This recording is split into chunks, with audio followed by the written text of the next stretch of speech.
আসসালামু আলাইকুম। আজকের ভিডিওতে আমরা দেখব খুব সহজেই কিভাবে একটা পাসপোর্ট সাইজের ছবি তৈরি করা যায়। তো এই জন্য প্রথমে আমরা একটা ব্রাউজারে গিয়ে সার্চ বারে লিখব কাটআউট প্রো। কাটআউট প্রো লিখে এন্টার প্রেস করব। প্রথমে যে ওয়েবসাইটটা আসবে সেটায় প্রবেশ করব। ছবিটা আমার মোবাইল দিয়ে তোলা, এই জন্য ছবিটার রেজুলেশন এবং কোয়ালিটি কোনোটাই বেশি ভালো হয় নাই। এই জন্য আমরা ছবিটাকে একটু ভালো কোয়ালিটি করে নেওয়ার জন্য এই ব্রাউজারে চলে আসলাম। এখানে লেখা আছে ফটো এনহ্যান্সার এন্ড আপস্কেলার। এটাতে ক্লিক করলে আপলোড করার অপশন আসবে। আপলোড ইমেজে ক্লিক করলে ছবিটা আমরা ডেস্কটপে রেখেছি, তো ছবিটা ক্লিক করে ওপেনে ক্লিক করলে ছবিটা এখানে আপলোড হবে এবং ছবির কোয়ালিটিটা এইচডি তে পরিণত হবে অটোমেটিক ভাবে। এটা আমাদের অরিজিনাল ছবি এবং এটা এইচডি করার পর ফ্রি ডাউনলোডে ক্লিক করে আমরা ছবিটা ডাউনলোড করে নেব। এবার ছবিটার ব্যাকগ্রাউন্ড রিমুভ করতে হবে। এই জন্য আমরা ব্রাউজারে গিয়ে লিখবো রিমুভ বিজি।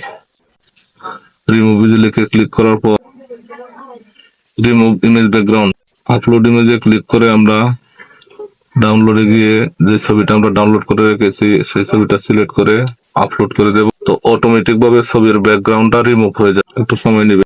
ছবির ব্যাকগ্রাউন্ডটা অটোমেটিক ভাবে রিমুভ হওয়ার পর আমরা এটা ডাউনলোড করে নেব। এবার আমরা চলে যাব ফটোশপ। ফটোশপ ওপেন করে ফাইল মেনু থেকে ওপেনে ক্লিক করে ছবিটা ডাউনলোড আছে সেই ডাউনলোড থেকে ছবিটা আমরা সিলেক্ট করে ওপেনে ক্লিক করে ফটোশপে ওপেন করে নেব। তো পাসপোর্ট সাইজের ছবি তৈরি করার জন্য আমরা একটা পাসপোর্ট সাইজের পেজ নেব। এই জন্য ফাইল মেনুতে ক্লিক করে নিউ এ ক্লিক করলে সাইজে দেব আমরা কাস্টমস এবং এখানে মিলিমিটার রেখে উইথে দেব 38 এবং হাইটে দেব 48 মিলিমিটার। রেজুলেশনে 300 পিক্সেল রেখে ওকেতে প্রেস করলে পাসপোর্ট সাইজের একটা পেপার তৈরি হবে। এবার ছবিটাকে মাউস ধরে এখানে টেনে এনে ছেড়ে দেব। এবার ছবিটা আমরা পাসপোর্ট সাইজে করার জন্য ইচ্ছা মতো ছোট ঘরটা ইচ্ছা মতো ছবিটা আমরা বসিয়ে নেব। আমরা দেখতে পাচ্ছি ছবিটা একটু কাইট হয়ে রয়েছে, এই জন্য ছবিটার কোনায় মাউসটা ধরলে এরকম বাঁকা চিহ্নের মতো উঠবে। ওঠার পরে আমরা এভাবে ছবিটা টেনে ধরে সোজা করে দেবো। ছবিটা দেখতে পাচ্ছি আমরা অনেকটা সোজা হয়ে গিয়েছে। এবার এখানে দেখতে পাচ্ছি আমরা দুইটা লেয়ার তৈরি হয়েছে। তো দুইটা লেয়ার একসাথে করার জন্য আমরা কন্ট্রোল শিফট ই প্রেস করব। এবার দেখতে পাচ্ছি আমরা দুইটা লেয়ার একসাথে হয়ে গেছে। তো ছবিটা আমরা কালো যে শ্যাডো দাগগুলো আছে এগুলা ব্রাশ টুল দিয়ে রিমুভ করবো। তাই জন্য ব্রাশ টুলে ক্লিক করব।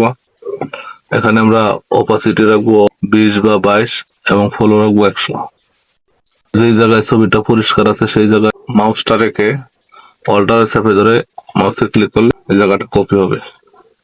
এবার আমরা আমাদের ইচ্ছা মতো ছবিটা যে জায়গায় শ্যাডো চিহ্ন রয়েছে সেই জায়গায় শ্যাডো চিহ্নগুলো এরকম ঘষে ঘষে রিমুভ করব। দেখে দেখে শ্যাডো চিহ্ন জায়গাগুলো শ্যাডো দাগগুলো আমরা ঘষে ঘষে রিমুভ করব। আমরা দেখতে পাচ্ছি এখন অনেকটাই শ্যাডো ভাবটা চলে গেছে ছবি থেকে। ছবিটা একটু ছোট করলে পরিষ্কার বোঝা যাবে। ছবিটা থেকে অনেকটা শ্যাডো ভাবটা চলে গেছে। এবার মুভ টুলে ক্লিক করে ছবিটার ব্যাকগ্রাউন্ডটা পরিবর্তন করব। ছবি ব্যাকগ্রাউন্ড পরিবর্তন করার জন্য আমরা ম্যাজিক টুলে ক্লিক করে ছবির ব্যাকগ্রাউন্ডটা সিলেক্ট করে দেব।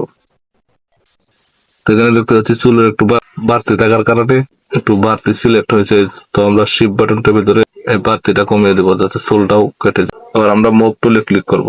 তো ছবির যে ব্যাকগ্রাউন্ডটা আমরা দিতে চাই সেই ব্যাকগ্রাউন্ডটা এখানে দুইটা কালার আছে, নিচের কালারটা সিলেক্ট করে নেব। তো আমি এই কালারের ব্যাকগ্রাউন্ড দেবো, এই জন্য কালারটা সিলেক্ট করে ওকে প্রেস করবো। আবার কন্ট্রোল চেপে ডিলিট বাটন প্রেস করলে ছবির ব্যাকগ্রাউন্ডটা পরিবর্তন হয়ে যাবে। এবার কন্ট্রোল ডি প্রেস করে সিলেকশনটা সরাবো। তো আমরা এখন দেখতে পাচ্ছি ছবির ব্যাকগ্রাউন্ডটা একদম পরিবর্তন হয়ে গেছে।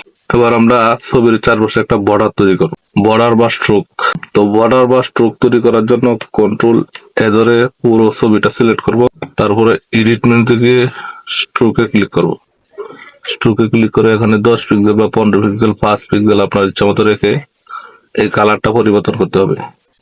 আপনি যেই কালারে বর্ডার দিবেন বা স্ট্রোক দিবেন সেই কালারটা সিলেক্ট করতে হবে। কালারটা সিলেক্ট করার পর এখন ওকে প্রেস করলে ওকে প্রেস করলে দেখবেন যে চারপাশে একটা সুন্দর বর্ডার, ছবির চারপাশে একটা সুন্দর বর্ডার তৈরি হয়েছে।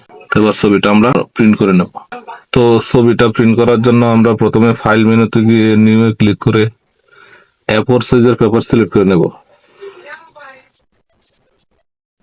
এবার ছবিটার উপর মাউস ধরে টেনে A4 সাইজের উপরে ছেড়ে দেব।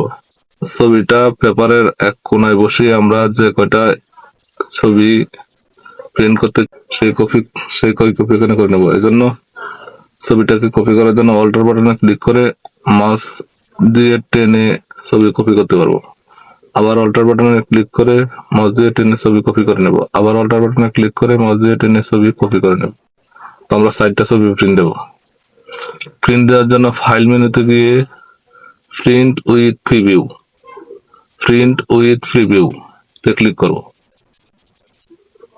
এবার প্রিন্ট অপশনে ক্লিক করব। এবার প্রসেড, তারপরে প্রপার্টিজ, এখানে দেখে নেব আমরা পেপার সাইজ ঠিক আছে কিনা। তো আমার পেপার সাইজ A4 ঠিক আছে। পেপার টাইপ, এখানে দেখতে হবে পেপার টাইপ। আমরা যদি ফটো পেপারে প্রিন্ট করি তাহলে ফটো পেপার গ্লোসিতে ক্লিক করব।